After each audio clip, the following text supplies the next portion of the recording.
the flip-flop that we have seen in the American policy could not have been spoken about in month of November before the elections took place. There is a gap, there is a chasm between Europe and America now. It's a very severe, serious change which have happened after Second World War, First World War. Hundreds of years, we see a great difference between in the Atlantic Ocean between them, and there are shifting alliances. So there is a problematic situation. Europe is probably getting independent of United States. What it seems, if you see the voting issue, even the United States resolution in United Nations, European nations came up with amendment to that, and the Europe, when they finally United States had to abstain from its own resolution because the resolution wording got changed because Europe came up with some kind of amendments.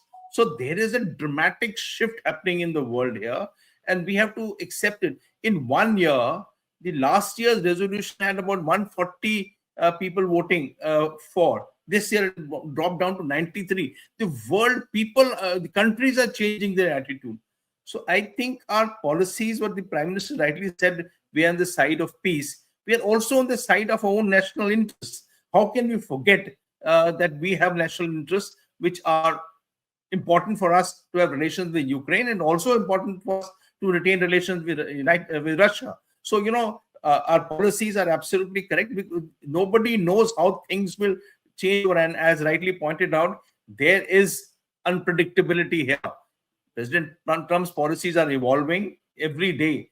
Yesterday night, President Putin came out without notice on a TV channel, and he spoke such gaga words about President Trump that they were, the best thing that has happened to the world is President Trump. It wasn't even planned, but his speech was worth listening to, only to say the kind of relationship that's developing between President Putin and President Trump. And now, as you rightly said, President Putin is not the dictator. The dictator is President Zelensky. And also, President Trump said, and I'll end here by saying that the war was started by Ukraine.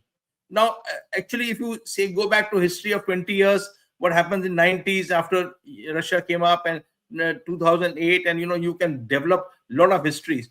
But who started the war? It is now being said by President Trump that the war was started by Ukraine. Let's evolve as things say and stick to our national interests and our policies as we stand.